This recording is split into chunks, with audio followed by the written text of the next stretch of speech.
dengan ayat referensi dalam kitab Para Rasul pasal yang 15 ayat yang ke-8, dan Allah yang mengenal hati manusia telah menyatakan kehendaknya untuk menerima mereka.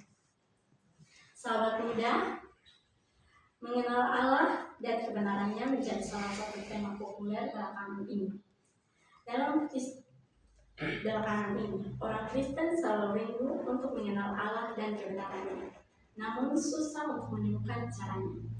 Melalui teks yang kita baca di dalam 1 Korintus pasal 2 ayat yang pertama sampai yang kelima, kita dapat melihat bagaimana cara mengenal Allah dalam kebenarannya. Yang pertama, datang kepada Tuhan dengan kesederhanaan dan ketulusan. Kita bisa lihat dalam ayat yang pertama, aku tidak datang dengan kata-kata yang indah, merupakan perkataan Paulus yang membuktikan ketulusan dan kesederhanaannya ketika datang kepada Tuhan. Banyak alasan secara khusus orang percaya untuk datang kepada Tuhan. Salah satunya karena tidak bisa berdoa, tidak pandai membaca, dan sebagainya.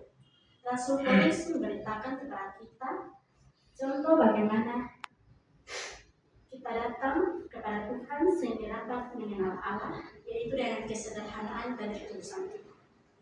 Yang kedua, mengutamakan Kristus. Kita bisa lihat lagi dalam ayat yang kedua. Sebab aku telah memutuskan untuk tidak mengetahui apa-apa di antara kamu selain Kristus.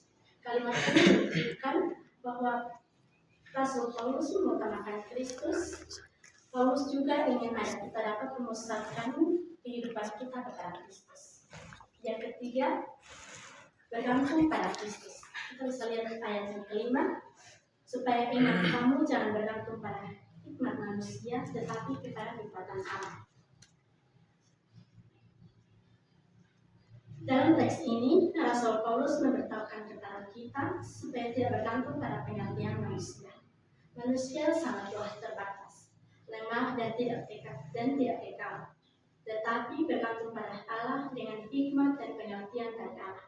Kita bisa lihat dalam kitab Yeremia pasal 17 ayat yang kelima. Saya meminta salah satu dari kita membacakannya.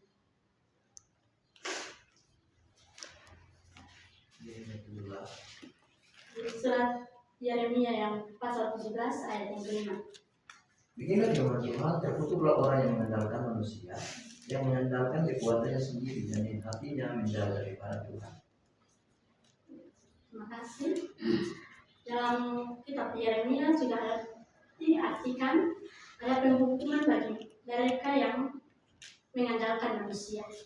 Sahabat muda, pentingnya kita sebagai orang percaya untuk mengambil sikap yang benar dalam mengenal Allah dan kebenarannya.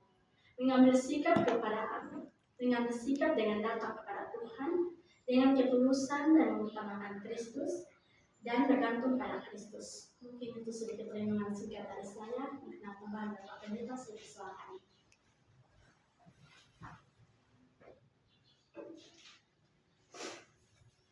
Ya, terima kasih. Kita bergerak terus. Mari kita tepuk tangan semua. Kita percaya bahwa renungan kita pada saat